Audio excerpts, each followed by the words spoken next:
So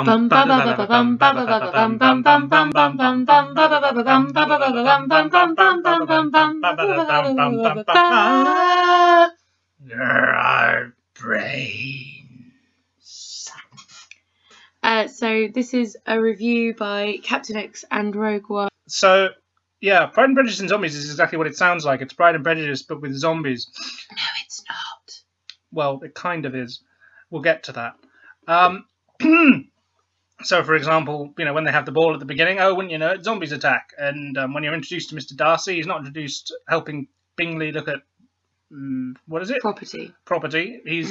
I was trying to find the name of the property, but I couldn't remember it. Netherfield, that's right. He's not introduced, looking at Netherfield Park with Bingley. No, he's introduced going to a tea room and slaughtering a zombie. Fantastic. All these parts I liked. Yeah, all this stuff is, It kept me up till that point, but carry on. Yeah, all that's good. And Charles Dance is a fine Mr. Bennet, of course he is. And Lena Headey... The little that he's in. Yeah, but then that's true of any Mr. Bennet. And Lena Headey is okay as Lady Catherine de Bourgh, though you feel like they could have done more with her, quite honestly. And I'm given to understand that based on the original sort of novel of Pride and Prejudice and Zombies, they do more with her, so that's a bit upsetting. And... yeah, and Matt Smith as Mr. Collins is hilarious, but seems to have wandered in from an entirely different movie that I'm going to name now and that should be made in the future.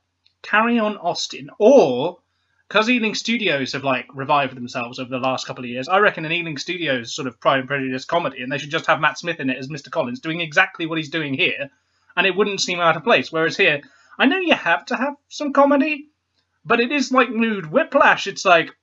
It's not on Jar Jar Binks territory, but it is like there's no real comedy, which there is in the book. Yeah, there is in Pride and Prejudice and Zombies. There is comedy, actually, from Mr. Darcy. Riley reads every single line in a way that I could not stand for the entire movie, and I don't know what he thought he was doing, but he really it's kind of like the doing it period drama equivalent of Christian Bale's Batman. It was very gravelly. But it wasn't quite that, was it? But it wasn't... I don't know what he's... I like Sam Riley, and I feel like he's been unlucky with some of his roles and some of the movies he's been in. And I really was so excited about seeing him as Darcy. And it doesn't even stand up next to Matthew McFadden, is it? McFadden, McFadden. And I didn't like him as Darcy. But he had enough... little moments where I was like, it's Darcy enough. Speaking of comparisons to previous people who've played the role, Matt Smith's Mr. Collins doesn't stand up to either of the previous Mr. Collinses at all. Shall I start talking? Because I don't know when I'll stop if I start talking. Do you want to sum up your thoughts? Because you've kind of dipped in, or do you want a bit longer? Or well, I like the zombie bits, and I like the. There's going to be spoilers in this, by the way, just FYI. But it's kind of, no offence, it's a story that's been around hundreds of years, so who cares? And it's just they've thrown zombies in it. But we are going to spoil the bits that they've changed to make it zombie-ish. And I did like the thing they did with Wickham, sort of. That's not in the original book. I didn't think it was. I wasn't for sure. And, so that's all fine. And I like the lady they got for Mrs. Bennet, too, because she's always She good. was the closest Smack the pony. thing. Yeah, Smack the pony. I can't remember something. Sally Phillips? Yeah. I'm unhappy about this. So, I love Jane Austen. I loved her books since a teenager. I watched the BBC version of Pride and Prejudice, absolutely adored it, started reading the books, loved the books. I've read Pride and Prejudice 20, 30 times. I got very excited about Pride and Prejudice and Zombies from the trailer for this movie. So I ordered the book online, I read it. I absolutely loved the book. Ruining a Christmas present I was planning. Yeah, it was going to be a Christmas present. You ended up getting me Sea Monsters, wasn't it? Sense and Sensibility and Sea Monsters. But I absolutely loved the book. I thought it was so clever. It kept very, very strongly to the story. There are, some of the characters don't get the airing that they get in the original one because it's a little bit shorter, fair enough. But it really was a fantastic combination. The zombies, there were just enough zombies. I really liked it. And I was pumped for this movie. I was genuinely excited. And it was a complete letdown. A complete and total letdown. And I said a point earlier on, well, obviously not while we're recording, which I think summarises the problem. If you had never come across Pride and Prejudice and you didn't know any of the famous dialogue, and you were asked, right, which one of the Bennet sisters is the idealistic one that likes everyone? You wouldn't be able to tell. That's true. If they ask, which one is the intellectual who isn't as pretty as everyone else, so overcompensates by being pompous and grandiose and over-talking her own intelligence? You wouldn't be able to say. Which one of the sisters is the silliest? You wouldn't be able to say. Which one is silly but has a little bit more common sense and isn't as gobby? You wouldn't be able to say.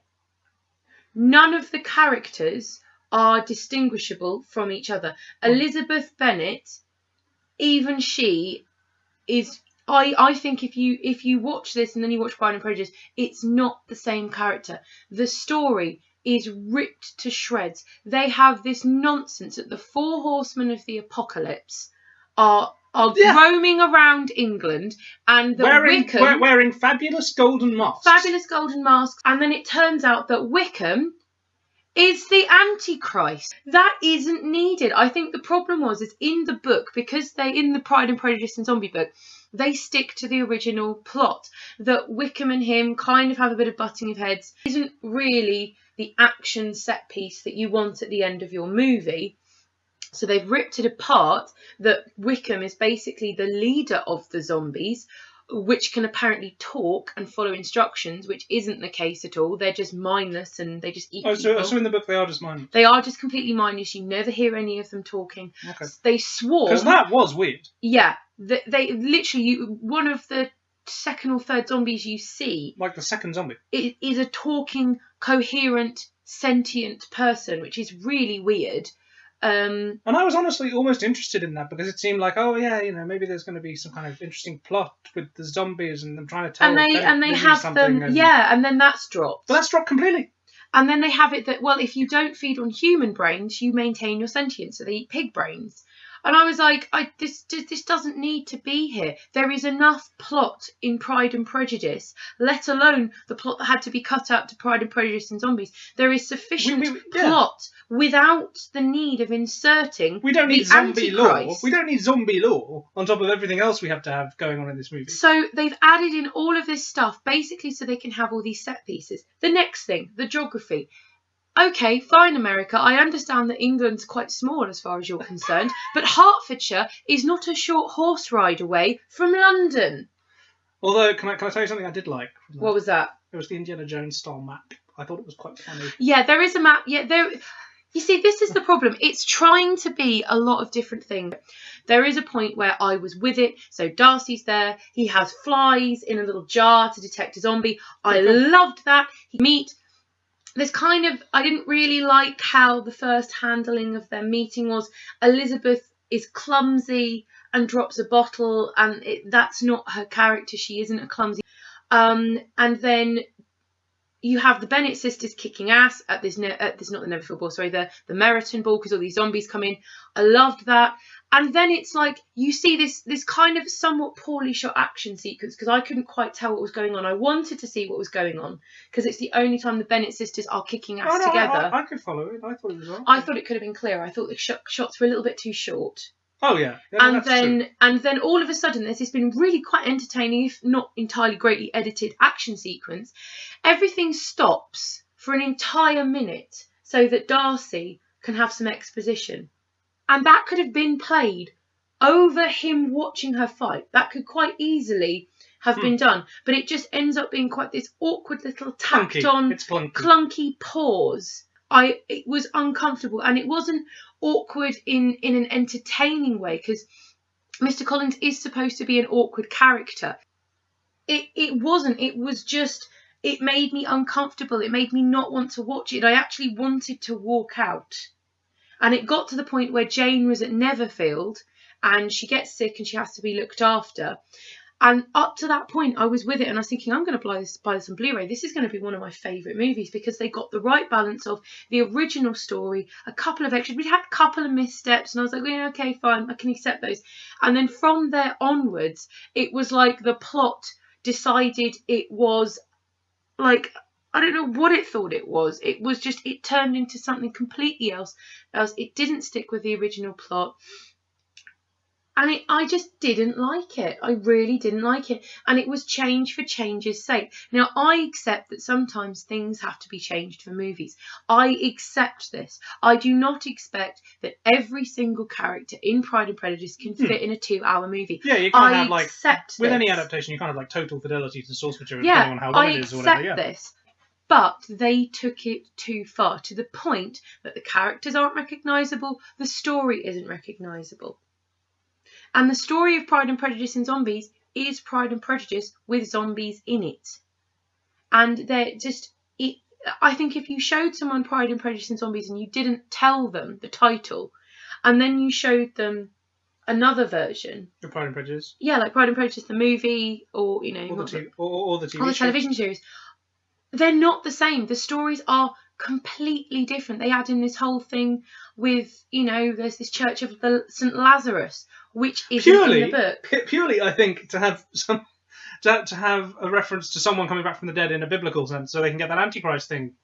Yeah, but that isn't in the story, and it isn't needed there. No, it's and not. Then it's pointless. they twist the characters to fit in with the plot. Yeah. Like Lady Catherine de Bourgh, she thinks she's the best person in the entire world. She claims abilities for things she's never even tried. She goes, if I'd ever taken up the piano, I'd be amazing.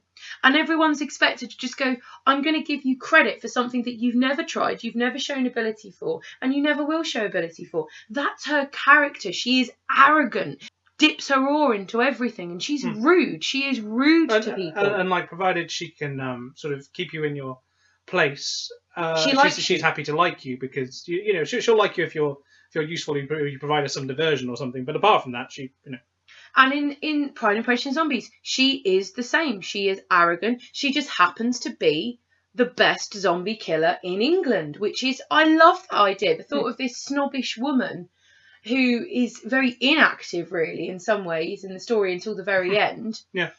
I love the thought of her killing all these zombies and her killing 99 zombies or however many it was. The fact that, her original character, because of her disdain for people, can then be the ultimate zombie killer because she doesn't really care about people. Yeah, she doesn't have any compunction. No empathy, basically. And she has has no real empathy for killing people.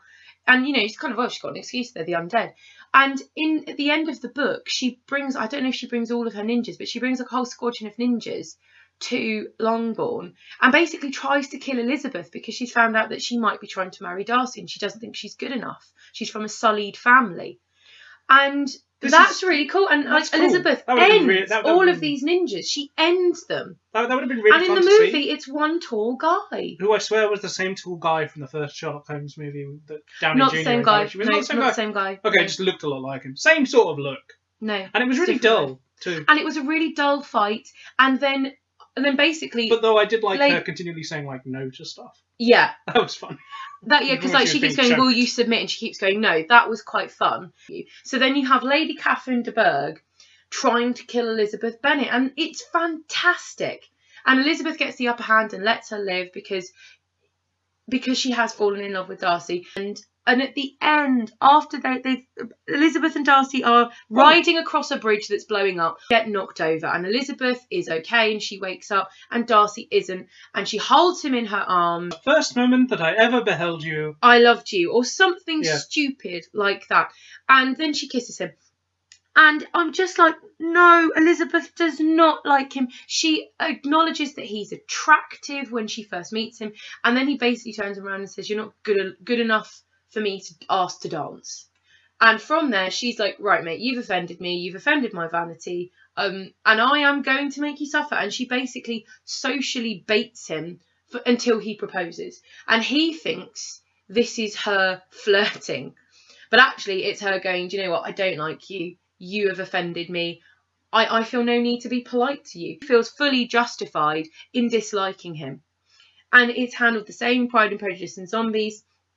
And then it takes him proposing, him sending her a letter which acknowledges the actual truth of what's actually gone on, why he's acting the way he's acted. And it takes, I don't know how long, it's something like 4 to 6 months in the original Pride and Prejudice book for her to even acknowledge that really her opinion wasn't fair. She, you know, it takes away the dislike. It doesn't go away like that, which is what happens in Pride and Prejudice and Zombies. Literally, she reads it, cries, and then she's like, I love him. I've loved him all along, kind of. And in the original Pride and Prejudice and Zombies book, do they go to Pemberley? Because they don't in the movie. No, and they I do really in a missed flashback when he's taking Georgiana away from Wickham. That's as close as you get to Pemberley. Yeah, in the movie. But No, in the they book- go to Pemberley. Yep, they go to Pemberley. Good. Yep, they go to Because I Pemberley. really missed that. Like every good Pride and Prejudice. Because the whole Every point Pride and is Prejudice. that is where their actual mutual love story Starts. Yeah. She acknowledges that she misjudged him, and she's like, fine, we'll start afresh. And he's like, oh, I thought I was being a nice guy. I thought I was being a polite, sensible person. No, I would never marry you. You are the last man I would marry. Literally, I would marry Mr. Collins before I would marry you. And this is kind of a shock to his pride. And he's like, I'm trying to show you that I've taken on what you said, and I'm trying to be a better person. And initially, he's just like, I just want her opinion to be better of me. It can't get any worse. I just want to show I can address what she said, and I want to be a better man. And then she's like, oh, wow, actually, he can be a nice guy. And then from there, like, when she later accepts his proposal and she's trying to talk to Jane about it, her sister, she goes, well, Jane doesn't believe her because Lizzie's dislike of her is so intense. She's like, no, you must be joking. I can't believe you. And she's trying to get Elizabeth to be serious. And she goes, how long have you actually loved him? Honestly. And she says, since I saw his beautiful brows I at believe Pemberley. it dated back to when I first saw his grounds. Yeah, as a joke, but it's true that it's when she saw him in his home where he is at most relaxed and most at ease that she actually starts to actually even like him, not love him, like him. And it isn't until she finds out, she's hung around him a couple of times and he's been very nice, and they've he's shown he's trying, and he's been nice to her aunt and uncle, and she received the letter about Lydia running away, and he's very kind to her. That's the first moment where she really realizes, I could have loved him. Like, she's like, I feel my power over him slipping. She didn't care what he thought. She says, I don't care what your opinion is of me, and you clearly haven't bestowed this affection very willingly. She doesn't care up until that point where I really think she realises, I could have loved him. And then the more she hears about him and the more he rescues Lydia and all of this, the more she's like, wow, this guy is actually a really good guy. And the fact that he's done so much for us. He didn't take the credit for it. Yeah, it's good. She's like, that is where she's like, wow, he is my equal. I love this guy. And none of this is in the book. They literally miss the point of the title, which is Pride and Prejudice. Do you mean in the movie? Yeah. No, the whole point of it, yeah. Because originally it was called, the book was, if anyone who knows this is Jane Austen aficionado will know, it's called First Impressions. And in the end, Jane Austen changed it to Pride and Prejudice because Darcy has to get over his pride and Elizabeth has to get over her prejudice. Yeah. And that's the basis of the story. Okay, fine, you have a little bit of Darcy getting over his pride after about 5 minutes after he's seen her kill zombies. That's him dealing with her pride. And her prejudice, again, it's a 5-minute letter. Yes. And it's just completely missed the point. And actually the zombie stuff, I liked. I liked all the zombie stuff. Apart from when we brought in the Antichrist and it got stupid. Yeah, that was weird. But I felt like that was more like Wickham appropriating something he'd heard Mr. Collins say rather than actually him being the Antichrist, I think. And also the fact they bring in these 4 horsemen but do nothing with them. Yeah. Nothing. I was thinking, wow, I wonder if they're going to be in league with Lady Catherine de Bourgh and she's going to sell out the Bennets or something interesting. I even thought, at the end, after that bridge scene, I honestly thought, wow, they've killed Darcy. Yeah, that's pretty cool. I know. I was like, I hope they haven't, but wow, that's ballsy if they have. That'd be really good. And then he just walks in and they're like, oh, you were asleep for so long. You're fully recovered. Thank goodness. Oh, shall I tell you the bit that we haven't talked about that I did sort of like? Because it reminded me of another better movie. The bit where Darcy gives his proposal and they start fighting, and it's like the Mask of Zorro. I love that scene. It was I think that was my favourite scene. Like, up until the point where Jane gets sick, then there's a kind of half an hour period where I just wasn't liking what was happening. Mr. Collins is a travesty. But even then, after that scene where they've done all that fighting and stuff... But the proposal scene is fun. When Collins comes in at the end of that scene, it's like, that's an empty desk. I found it really funny. That was quite funny. It was given to me by Lady Catherine de Bourgh. Well, tidied away, but Mr. Darcy was here. Fantastic, but I'll tidy away this desk. Darcy's he's very straight-laced, he's very boring. Elizabeth, she's okay, she's sparky, she's like spunky heroine number 4. She's just like, there's nothing particularly interesting about her. The proposal scene, I think, is the best scene in the whole movie. The beginning is good. The middle gets lost. The ending is atrocious. Double wedding that Mr. Luke. Oh my god, the ending. The ending with I've Mr. forgotten the ending. And then we've got Mr. Collins is That's presiding quite over good. the service. That was okay. That was quite And good. then the credits running. I'm like, are they going to do an after credit scene? And then they about do. 2 minutes after the credits, you have Mr. Wickham, who you thought was dead because it doesn't matter, but you thought he was dead, but he wasn't. And he is a zombie, and he is leading his zombie hordes with the Queen's scepter thing. Yep. I'm pretty sure in the arm that Elizabeth cut off. And he's riding a horse. And he's holding the stock thing or something. Or something like that. No, it's the Queen's scepter. You know where she has the ball thing with the cross and then the thing with the jewels and the crown and so on. I'm pretty sure that's it. Because they've taken Buckingham Palace at this stage, which isn't in the original zombie book. And then him and literally like 1,000 zombies are running towards the open gates of Raising Sparks. You're like, hang on, is this a sequel hook? Bait? It's a sequel hook. But it's never going to happen. And then you have the thing of, but hang on, so there can't possibly be a sequel to it. So are you saying that they all died? Have we just gone through this suffrage of a movie for everyone to die? And yes, that's what's happened. We've gone through all of this so that everyone dies. Unless they do a sequel, in which they case... won't do a sequel. I mean, there were a few things I liked. I did like the proposal. I did like the beginning. I liked the zombie cam, what little they used of it. Yeah, the zombie cam was good. You had to use it sparingly. And I liked some of the fights. I wish that at the Netherfield Ball there'd been more of a fight sequence. In the original book, it is literally they go down zombies. It's not a coordinated attack, which is what they have in the movie. They have it that the cooks in the kitchen have cooked so much food it's getting really hot, so they open the hatches and then the zombies get in that way. That's literally how it happens, and then they eat all of the staff. And then Elizabeth and Bingley comes in. I think Bingley vomits in the corner while Elizabeth is dispatching all of them. And then I think Darcy comes down and helps her or something like that. I've only read the book once, so I don't know ins and out. But just, yeah. Because I wish that had been more of like a set piece. No, I have a feeling that they kind of didn't have a lot of money for fight coordinating or enough time. Because I felt like more than anything else. The beginning fight sequences were I thought, apart from the shots not being very clear, were very well choreographed. And then as you went along, it became more and more simplistic and fewer people. So should we do a rating? Because we're nearly there. Should we do a rating? You do your rating. Well, I think I've been thinking about this. I've been thinking very carefully. I'm going to give it, like, just as a movie, I'm going to give it like a 1. But because of Matt Smith as Mr. Collins and his Carry On Austen Ealing comedy stylings, I'm going to push it up to a 1.5. Because he did make me laugh, and I can't help it. He did make me laugh, and there were some good people in it who were doing some good stuff. But it was really short. But that pushes it up to like a 1.5. Right, there are, in total, probably about 15 minutes of this movie I actually like. Only 15? Only if you group it together, the first 10-ish minutes, and then the 5 minutes proposal scene, which I did very much like. That was actually better than the book. The way they structured it was a lot better than the book. Because the action sequence, it was very well thought out. Yeah. I'm going to give it a third. A third? Yeah, a third of a star.